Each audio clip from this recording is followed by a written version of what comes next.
այս ասուլիսը կազմակերպել ենք մի նպատակով, մենք կոչ ենք անում Հայաստանի բոլոր քաղաքական ուժերին, առաջին հերթին մեր գործընկերներին, խմբակցություններին, ազգային ժողովի, քաղաքացիական նախաձեռնություններին, հասարակական կազմակերպություններին, ինչու՞ չէ լրատվամիջոցներին, ձեզ լրագրողներին,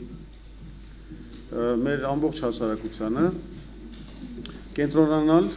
ամենակարևոր այս պահին ամենակարևոր խնդրի իրագործման վրա։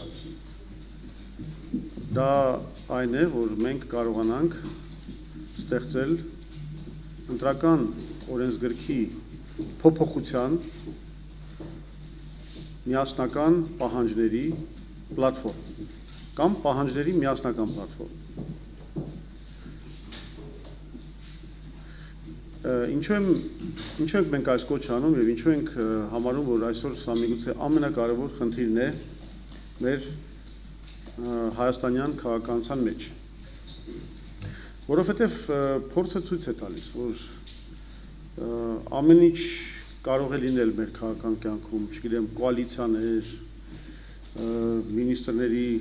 նախարարների նշանակումներ, հրաժարականներ, բայց երկրի խնդիրները չեն լուծվում եւ չեն կարող լուծվել։ Երկրի խնդիրները, հիմնական չարիքները բոլորը գիտեք։ Դա կոռուպացված քաղաքական համակարգն է, ընդհանրապես կոռուպցիան, տնտեսության մոնոպոլիզացիան, որը խեղդում է մեր տնտեսությունը եւ բազմաթիվ այլ խնդիրներ։ Շարունակի իր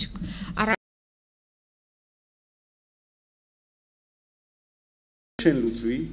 ինչքան էլ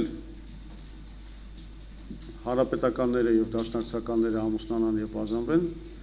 ինչքան էլ սահմանություն փոխեն, ինչքան էլ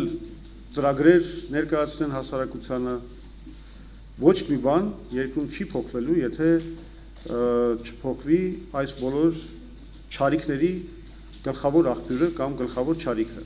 Այն է, որ այսօր Հայաստանը ի վիճակի չէ կամ այդ կարողությունը չունի ազատ եւ արդար ընտրություններով ձևավորել իշխանություն։ Դա է միակ լուծումը, դա է միակ բանալին մեր բոլոր արատների ապաքինման։ Եվ մենք պետք է բոլորս գիտակցենք, որ այսօր ստեղծվել է շատ այսպես ասեմ, բացառիկ մի հնարավորություն այդ ուղղությամբ թռիչքաձև բեկում կատարելու։ Ես փորձեմ հիմնավորել ասածներս։ Բանն այն է, որ Հարաքվեի անցկացումը, չնայած որ եւս մեկ անգամ կեղծվեց ժողովրդի կամքը, այնուամենայնիվ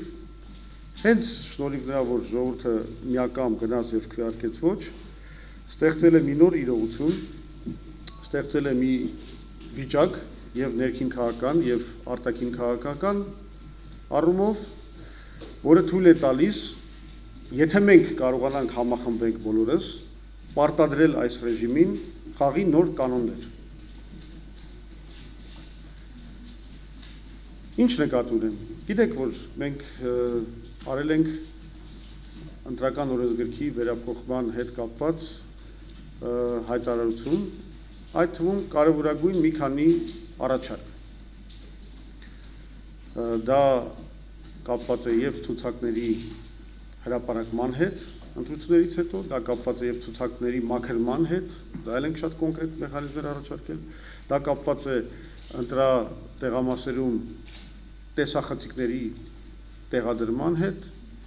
եւ դա կապված է այնպիսի էլեկտրոնային համակարգի ներմուծման հետ, որը հիմնված կլինի ընտրողի մատնահետքերով իդենտիֆիկացիայի վրա, ոչ թե էլեկտրոնային քարտով, այլ մատնահետքերով։ Եվ եթե դա հնարավոր չի, մեզ էլեկտրոնային համակարգ պետք չէ, մենք խոսում ենք միայն այդ դեպքում կընդունենք միայն թանաքոտման, մատների թանաքոտման ընթացակարգը։ Իհարկե, մենք շատ լավ հասկանում ենք, որ այս իշխանությունը իր իշխանությունը պահում է եւ հարստանում է շնորհիվ այդ ընտրակեղծարարության համակարգի, որ ստեղծել է եւ այդ ընտրակարգի կամ այդ ընտրակեղծարարական համակարգի պահպանման համար ամենադաժան կերպով պայքարելու է եւ դիմադրելու է բոլոր մեր ջանքերին։ Բայց կա մի նորություն։ Նորությունը այն է, որ նախ հասարակության մեջ ստեղծվել է համընդհանուր մթնոլորտ անհանդուրժողականության այս ընտրակեղծարարության նկատմամբ եւ կարծես ձևավորվում է մոտակա կոնսենսուս այն պահանջների նկատմամբ, որ մենք պետք է ներկայացնենք իշխանություններին եւ կարծես թե առաջին անգամ միջազգային հանրությունը պատրաստվում է մեզ օգնել, եթե մեր հասարակությունը կարողանա ձևավորել այդ պահանջների միասնական պլատֆորմա, ապա զուգակցելով այդ կոնսոլիդացված պլատֆորմա պահանջների միջազգային դեմոկրատական հանրության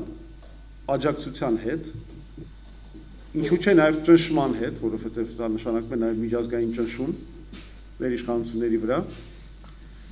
բացվել է հնարավորություն, որ մենք կարող ենք այնուամենայնիվ հասնել զիջումների։ Իշխանությունը ստիպված է լինելու զիջել, երբ որ տեսնի փաստորեն այդ ներքին եւ արտաքին ճնշումների, այսպես ասեմ, կոնսոլիդացիա։ Ես կուզեի մի կոնկրետ պահանջի